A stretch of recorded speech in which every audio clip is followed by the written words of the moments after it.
A month into the college football season, always good to catch up with my good friend Todd McShay of ESPN. So let's get right to it. We love talking about the quarterbacks for the 2023 class. How many first-round quarterbacks do you think there are, at least today? I feel good about 3, Ryan. Good to see you too, by the way. It's been a while.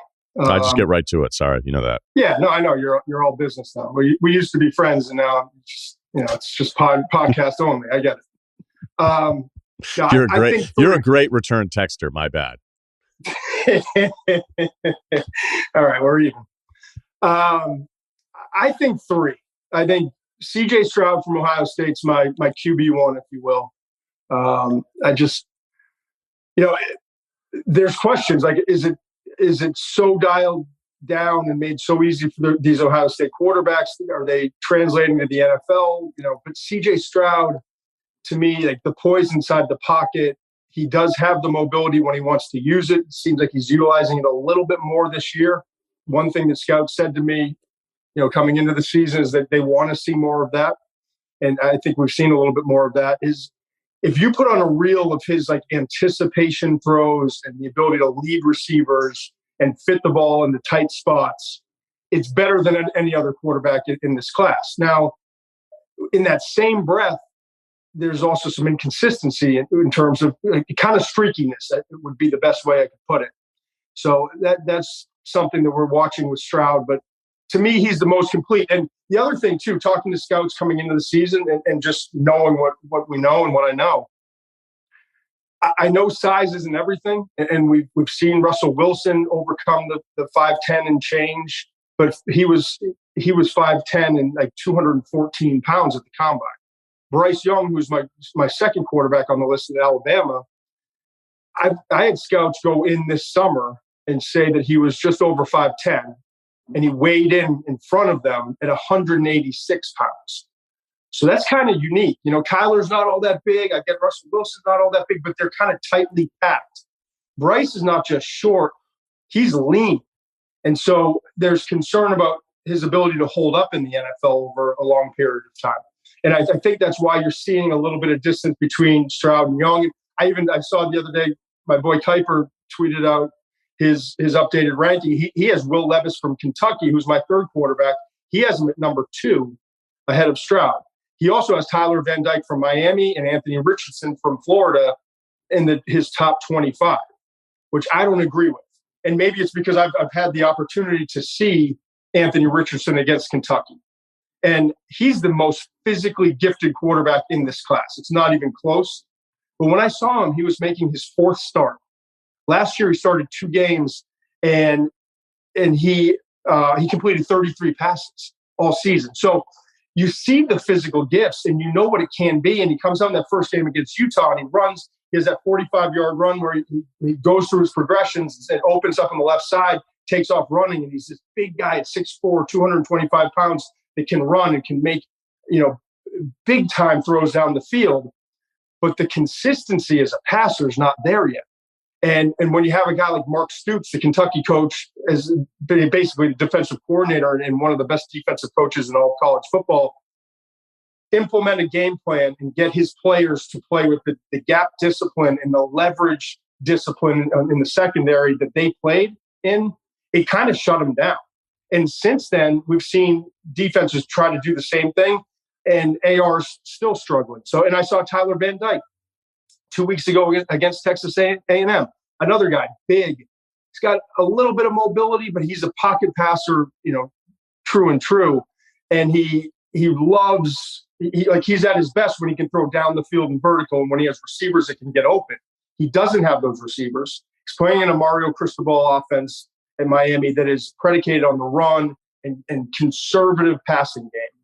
And so it's just not working there right now. So to me, coming into the year, there were big projections on Van Dyke and Richardson, but the projections are what we hoped we would see is not what we're seeing on the field. So I view those guys as kind of day 2 quarterbacks that maybe need another year. And especially in Anthony Richardson's case, like his focus should be on improving this year, coming back next year, starting to win at a very high level at Florida because they're recruiting at a high level. And then maybe we're talking about him as the number 1 overall pick in 2024.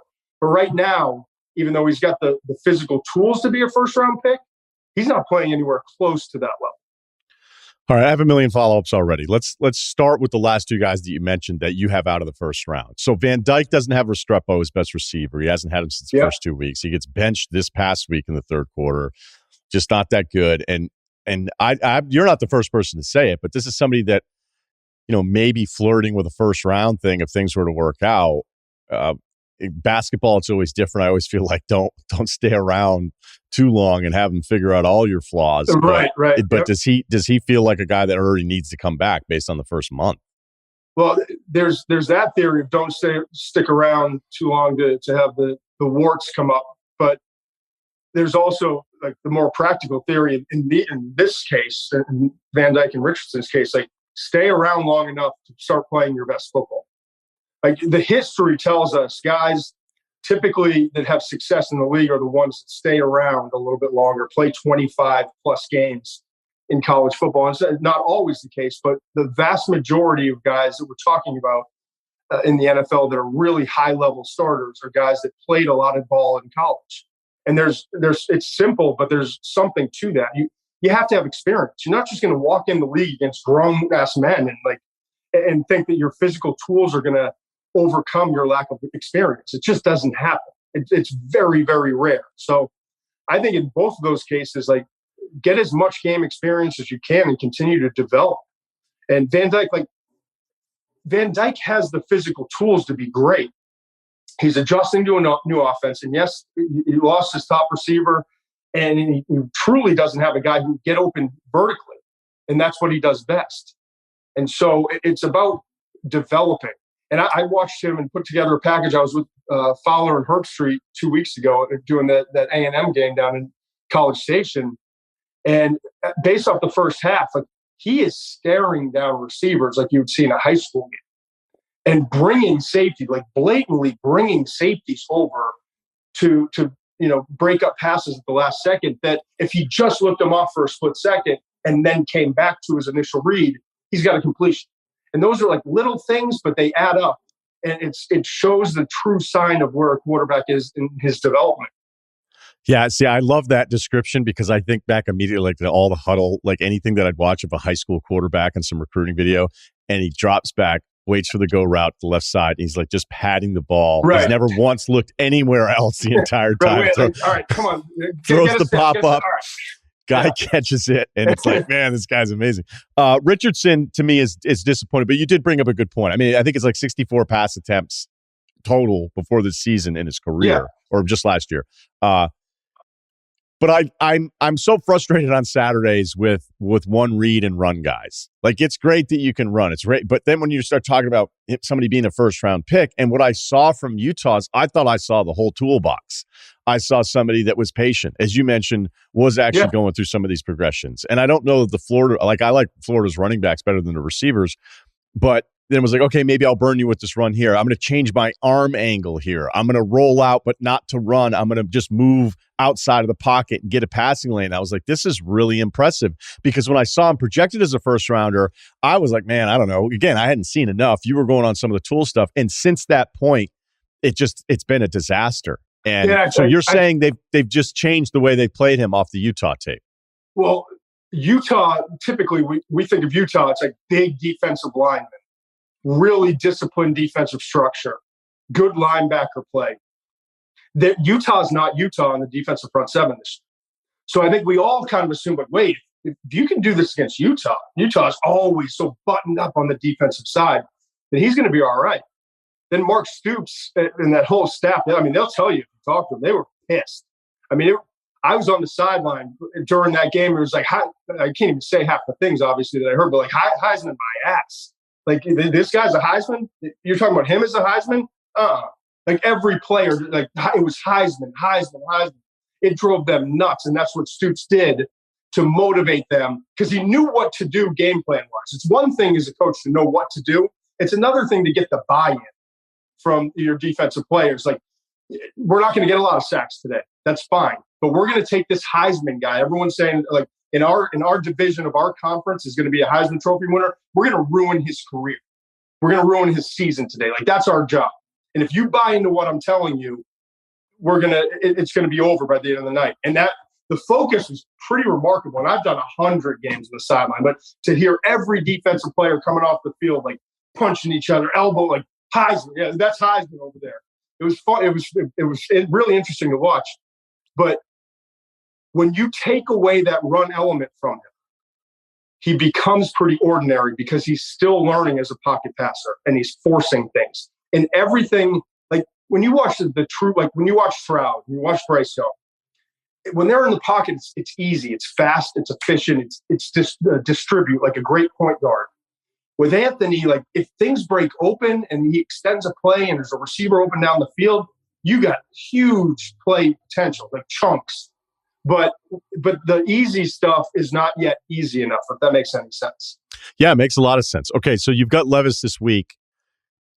I feel like I should like him more, and I don't know. I don't know what the hesitation is. And again, first of all, I'm gonna jump you here because he's your kind of guy. You know, Tim Tebow, Brady Quinn, like weight room fanatic, bench press, squats.